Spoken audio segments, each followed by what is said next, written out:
할렐루야. 이 세상의 빛은 누구라고요? 주 예수밖에 없습니다. 예수님의 빛으로 보아야 진리가 보이고 하나님의 영광을 알게 되고 또 내 자신이 보이는 것입니다. 그래서 하나님과 더불어 온전히 교통할 수 있게 되는 것입니다. 하나님과 더불어 교통하는 이것을 우리가 종교라고 해요. 넓은 의미로. 그래서 참된 종교는 우리 기독교밖에 없다 그럽니다.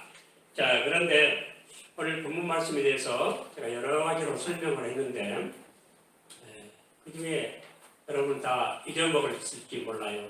또 직접 오랜만에 이렇게 대면 예배를 드리는데 먼저 한번 물어보고 시작을 합니다. 본문에 나오지 않는 말을 여러 가지가 있어요. 성경을 하나님의 자기 계시라고 합니다. 성경을 하나님의 자기 계시라고 했을 때 그 세 가지 의미가 있어요. 그게 뭘까요? 성경은 뭐라고요? 하나님의 자기 계시. 세 가지 의미는 첫째, 성경의 기원은 하나님이시다. 그리고 성경의 내용은 내용도 하나님이시다. 성경의 목적은 그것도 목적도 하나님이시다.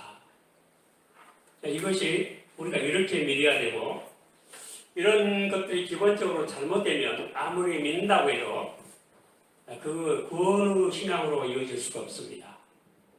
그런데 말세 믿는 자를 보겠느냐, 우리 지금 오실 때 믿는 자를 보겠느냐 말씀하셨는데, 그것은 교회 다니는 사람이 없다는 뜻도 아니고 신자가 없다는 뜻도 아닌데 믿음의 목적이 다 잘못되어 있다.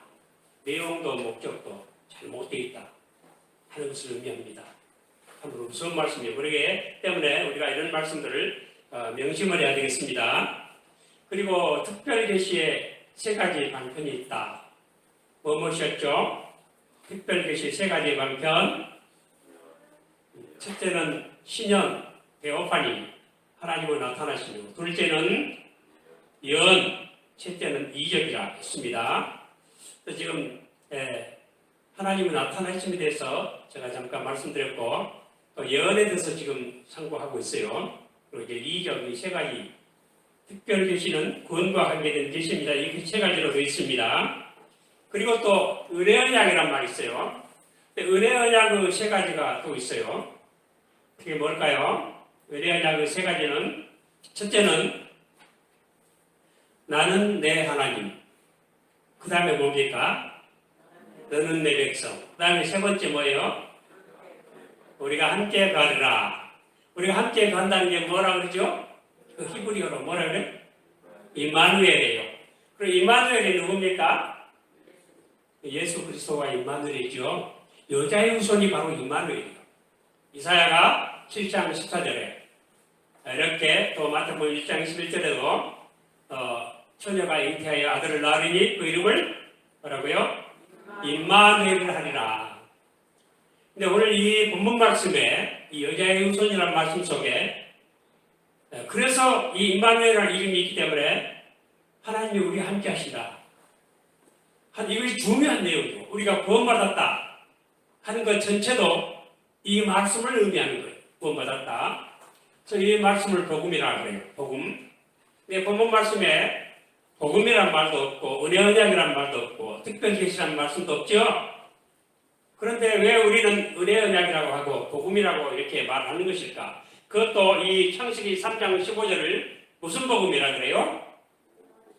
모복음, 어머니 복음이라, 또는 최초의 복음이라, 그런 뜻이에요. 그러니까 복음이 씨앗처럼 여기 들어있고 마치 무슨 나무 같기도 하죠. 성경 전체가 이 이야기로 가득 차 있어요. 제가 이렇게 하는 말 또 하고 또 하고 합니다. 그러니까 왜 그럴까요? 지금은 여러분 잘 안 하지만 옛날에 보면 묻지도 않고 따지지도 않고, 그 뭐죠? 뭐 할 때 그런 말 했어요? 테레비 이렇게 하면 자꾸 그 소리 들었죠? 예? 암보험 선전하려고 그랬죠? 묻지도 않고 따지지도 않고 다 가입해 준다고. 여러 번 들어도 그거 다 자꾸 들었다고 반대하고 불평하는 사람 있어요? 없었죠? 원래 이 선전이라는 게 자꾸 되풀이하는 거예요. 반복만이 생명이다 이거예요. 저도 자꾸 반복을 합니다. 한 소리 또 하고 한다. 그러면 안 될 겁니다. 우리 찬송가에도 있죠. 평생에 듣던 말씀 또 들려주세요. 그러죠? 다 아시는 말씀 또 합니다. 근데 오늘 본문 말씀에 복음이라는 말이 없어요. 근데 왜 이걸 복음이라고 이렇게 딱지를 붙였다고 할까요? 이름을 붙였다고 할까요? 여러분, 성경은 직접적인 우리 이 생활을 표현하는 언어로 되어 있지 교리 형태로 되어 있지 않습니다. 우리 그 삶의 언어, 우리 삶을 표현하는 그런 언어지 교리 형태로 개념을 말하지 않습니다. 그렇기 때문에 우리 성경을 이걸 교리화한다. 그 교리가 뭐냐면 하나님의 권위에 의해서 반드시 믿거나 순종해야 할 조항들을 교리라. 뭐라고요? 교리란 한번 따라해 보십니다. 교리란 하나님의 권위에 의하여 반드시 믿거나 순종해야 할 조항들이다. 우리가 성경을 다 순종할 수 없어요. 예를 들어 하나님이 천지를 창조하셨다. 그건 뭐 순종할 거예요? 믿을 거예요? 믿는 것이지 순종하는 게 아니에요. 그렇기 때문에 교리란 하나님의 권위에 의해서 반드시 믿거나 뭐요? 순종해야 할 조항들이다. 그래서 우리가 이 교리란 우리가 반드시 진리로 여기고 있을 뿐 아니라 반드시 진리로 여겨야 할 그런 진리들을 이렇게 규범화 시켜놓은 거예요. 이것이 교리예요. 근데 이 성경은 마치 뭐가 같으냐 하면은 어떤 분이 그런 말을 했어요. 성경은 금이 가득 차 있는 광산과 같다. 근데 교회는 이 금을 채굴 해서 보증으로 도장을 찍어서 현행 통화로 만든다. 여러분, 금은 금이라도 예를 들어서 똑같은 금덩어리, 똑같은 무게인데 1만 달란트하고 1달란트하고 찍어놓으면 가치가 틀리죠. 그 정부 당국의 권위에 의해서 그 보증으로 도장을 그렇게 찍은 거예요. 여러분, 우리 5만 원권하고 우리나라 집에 1,000원권 있죠. 그거 종이 가치가 있어서 5만 원이고 한가는 종이 가치가 없어서 1,000원일까요? 아니면 그림 가치가 더 있어서 그럴까요? 그런 게 아니에요. 보증으로 도장을 찍은 거죠. 권위에 의해서 찍은 거예요. 이 권위란 말이 굉장히 중요합니다. 성경은 하나님의 권위로 말씀하셨다. 하나님의 권위로 말씀하셨다. 그러면요, 이것은 실험의 대상이 아닌 거예요. 입증하기 위해서 노력할 필요도 없어요. 무조건 믿어야 하는 것입니다. 하나님의 말씀이에요. 그래서 이 최초의 복음이라 하는 것은 성경을 통해서 이 하나님의 우리 성경이 교리화해서 권위 도장을 찍어서 이것이 최초의 복음이다 하고 도장을 찍어놓은 거예요. 그래서 그렇게 말하는 것이지 성경이 이것이 최초 복음이라고 말하는 것이 없어요.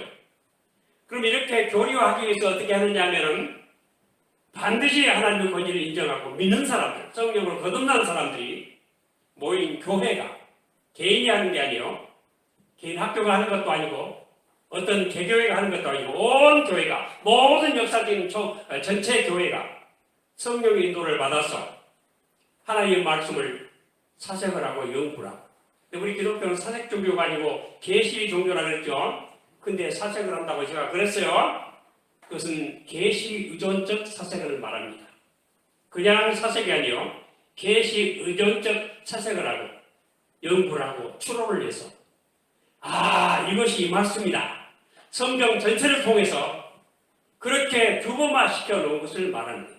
그렇게 그런 눈으로 봤을 때 이것이 최초 복음이다 하고 보증의 도장을 찍은 거예요. 그래서 이 말씀을 최초 복음이라 그렇게 말한 줄로 믿으시기를 바랍니다. 오늘날 말에 이런 것들을 안 가르쳐요. 그래서 교회가 지금 변질해야 되는 것 같아요. 왜 진리의 말씀을 똑바로 배우지 않고 세상에 있는 그럴듯한 이야기, 재미있는 이야기 하면요. 가려운 길을 이렇게 가려운 길을 긁어주는 것은 역할을 할지 몰라도 참된 복음이 안 들어가고 참된 신앙이 안 들어가요. 그래서 우리는 이런 말씀들을 똑바로 알고 바로 원리를 따라서 바로 믿어야 많이 구원을 받을 수 있을 것입니다. 근데 오늘 본문 말씀에 그렇기 때문에 이 성경 말씀을 교리화시킬 때는 꼭 두 가지가 필요해요.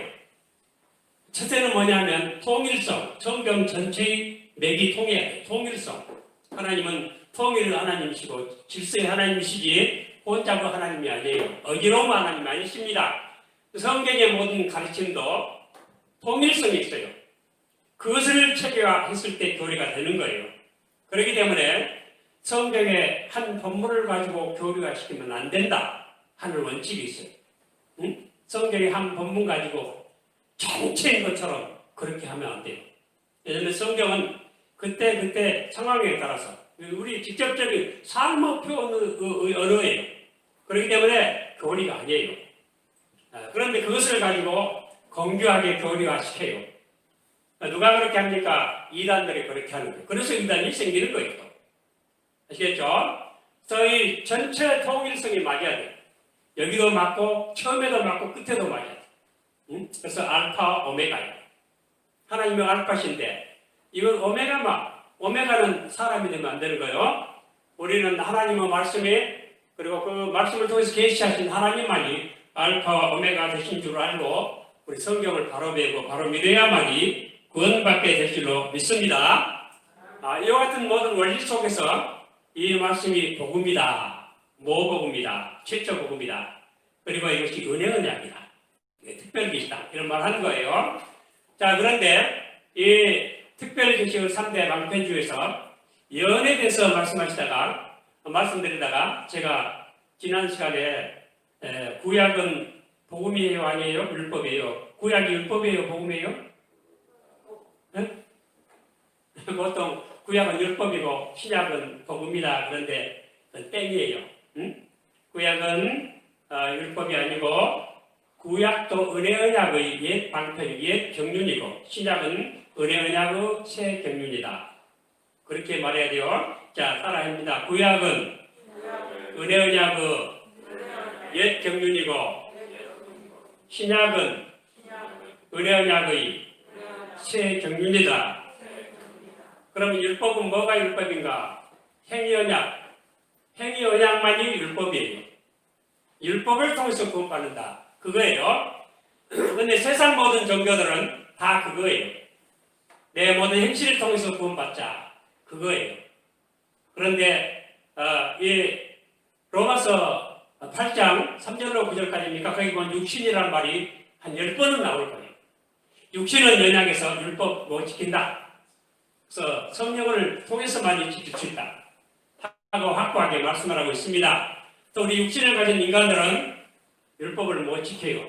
율법을 못 지키면 영혼이 잘된 거예요? 못된 거예요? 율법을 못 지키면 그 영혼 잘된 거 아니에요. 그래서 우리는 영혼이 잘됐다고 큰 소리 치면 안 돼요. 함부로.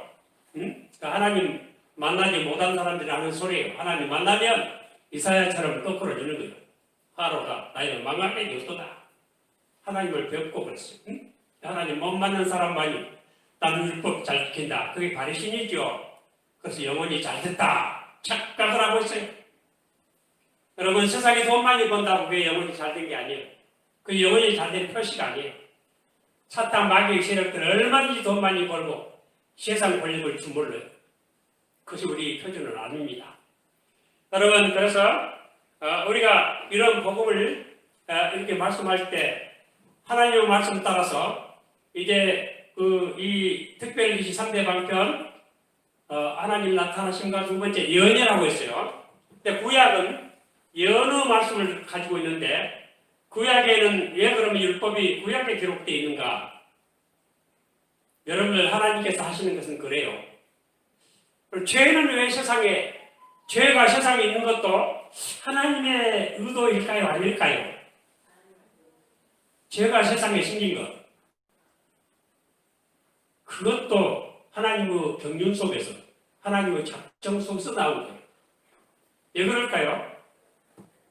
여러분, 우리가 연설을 할 때는 무슨 개념을 사용을 해요? 네? 그렇게 딴소리 하다가 싹 뒤집죠. 연설하는 테크닉이죠. 또 이 언어 중에는 비어가 있고 그림을 그릴 때는 화면을 밝게 하기 위해서는 어떻게 해야 됩니까? 배경을 어때요? 화면을 밝게 하기 위해서 배경을 어떻게 해야 돼요? 어두운 색을 깔아야 되겠죠. 저는 그림을 못 그리지만 크게 보면 죄도 하나님께서 이 구속사를 그리시는 한 커다란 그림에 배경색을 그렇게 깔으신 거예요. 그때 엄밀한 의미에서 죄도 하나님의 작정 속에서 나왔다. 그렇게 볼 수 있어요.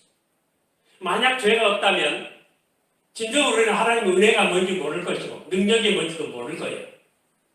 하나님의 사랑이 뭔지도 모를 거예요. 죄가 있고 죄로 말미암은 심판이 있고 형벌이 있고 그렇기 때문에 하나님 은혜로 구원받는 이 구원에 대해서 우리는 기뻐하고 감사하는 법을 배우게 되는 거예요. 자, 이런 것을 계시하기 위해서 하나님이 깊으신 경륜 속에서 죄도 세상에 이렇게 깔아놓으셨다. 죄라고 하는 배경색을 깔아놓으셨다. 여러분 그 성경을 보면 거의 다 그래요. 그런 원리예요. 응? 하나님께서 이스라엘에 하나님 자기 마음에 합한 왕이 누구죠? 하나님 마음에 합한 왕이 누구예요? 다윗인데 합한 왕을 세우기 전에 누구를 세우셨어요? 사울은 하나님 마음에 합한 왕이 아니에요? 사울은 사람 마음에 합한 왕이에요. 그래서 사무엘상은 사람 마음에 합한 왕을 먼저 주세요. 사람 마음에 합한 왕이 있을 때 어떤가 한번 맛봐라. 사사기에 보면 그때는 왕이 없으므로 사람이 자기 소견에 좋은 대로 행하였다. 왕이 필요해요. 그런데 그 왕도 사람 마음에 합한 왕이 아니고 하나님 마음에 합한 왕이라 해야 되는 거예요. 근데 하나님께서 먼저 사람 마음에 합한 왕인 사울을 세우시고 배경색을 깔아놓으신 거예요.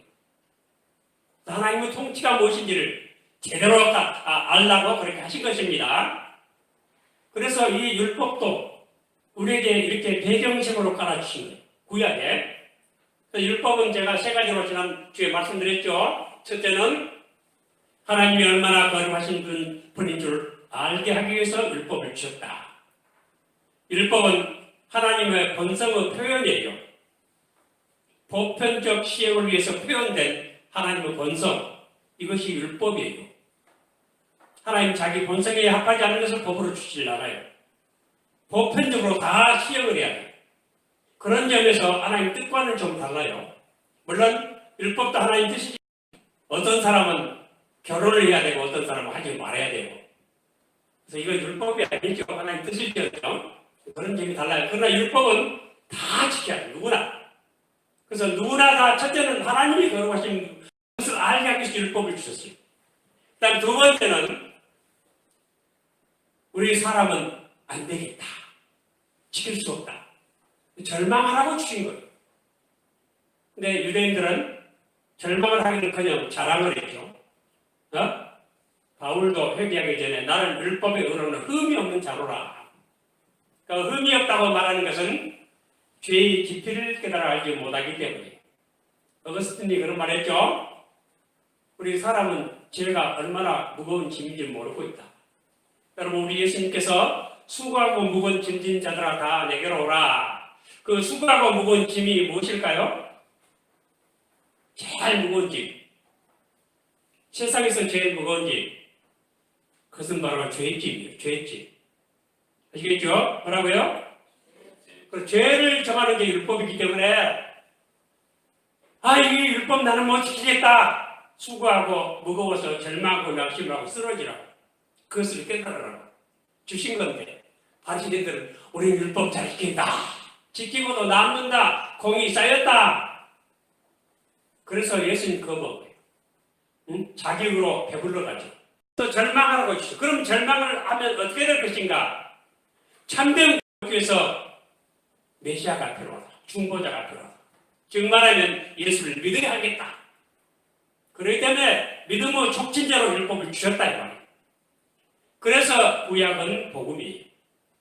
다 믿으시기 바랍니다. 나중에 얘기하라고 넘어가겠습니다. 그렇게 해서 이 예언을 쭉 구약이 예언이죠. 그래서 이 복음을 설명을 할 때 구약을 가지고 해요. 예수님 당시에 신약 성경이 있었어요? 없었어요? 없었어요. 그래서 내가 성경에서 영생을 얻는 줄 알고 이 성경을 상고하거니와 이 성경이 곧 나에 대해서 증거하는 것이라. 요한복음 5장 39절에 말씀하셨어요. 그때 그 성경은 구약이에요. 그래서 이 복음을 말할 때 사람들이 뭘 가지고 복음을 증거하느냐 하면 전부 구약을 가지고요. 안드레가 예수님 만나가지고 나다나엘을 찾아가서 그렇게 말합니다. 모세가 율법에 기록을 했고 그리고 여러 선지자가 기록한 그 일을 우리가 만났다. 그 말하면 기록된 그분. 즉 복음은 구약으로 설명을 하는 것이지 신약으로 설명하는 것이 아니에요. 그래서 이렇게 복음, 구약은 바로 복음이고 구약을 가지고 복음을 설명할 수 있어요. 그렇기 때문에 구약을 율법이라고 하면 안 된다. 또 예수님도 엠마오로 가는 길에 를 만나가지고 말씀하시면서 이 미련하고 모든 하나님의 말씀을 더디 믿는 자들하고 책망하시면서 그리스도가 고난을 받으시고 자기 영광에 들어가야 할 것이 아니냐 하시면서 이 모세와 및 모든 선지자를 시작하여 모든 성경에 쓴 바 자기에 관한 것을 자세히 설명하십니다. 모세와 모든 선지자들이 성경에 쓴 것이 바로 자기에 대한 것, 바로 복음이라는 것입니다. 구약이 없으면 복음을 설명할 수가 없어요. 또 이 교회가 생겼을 때 구약을 바로 하나님의 말씀으로 성경으로 받아들인 거예요. 근데 유대인들은 성경은 구약이죠. 유대인들은 성경에서 그리스도를 못 보고 있어요. 지금도 그리스도를 기다린다죠. 이것이 문제인 거예요. 모든 성경, 복음은 구약을 통해서 설명이 된 거예요. 그러나 나중에 이제 신약이 예수님이 승천하신 이후에 몇십 년 있다가 기록이 됐죠. 근데 이것들이 이 하나님 복음들을 더 깊이 설명을 하고 이제 영광 받으신 예수님에 대해서 묘사를 하고 예수님이 이루신 구원뿐만이 아니라 여러분 예수님 그 신분이 두 가지죠. 무슨 신분? 예수님의 스테이트 신분은 두 가지. 낮아지신 신분, 높아진 신분. 그 낮아지신 신분은 무엇을 하느냐면 구원을 성취하시고 따라합니다. 낮아지신 신분은 구원을 성취하시고 높아지신 신분으로 구원을 적용하신다. 그래서 하늘에 올라가신 거예요. 제일 높은 자리 차지하신 거예요. 그 성령을 보내셔서 구원을 적용하신 분이에요. 그래서 낮아지거나 높아진 이 모든 것이 다 예수 그리스도의 역사인 것이고 이렇게 해서 이 신약 특히 서신서에 가면 좀 더 높은 차원의 그런 진리를 해석을 하고 있죠. 높아지신 예수에 대해서 설명을 하십니다.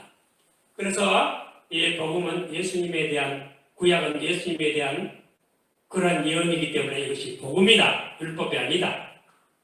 오늘은 여기까지만 하겠습니다.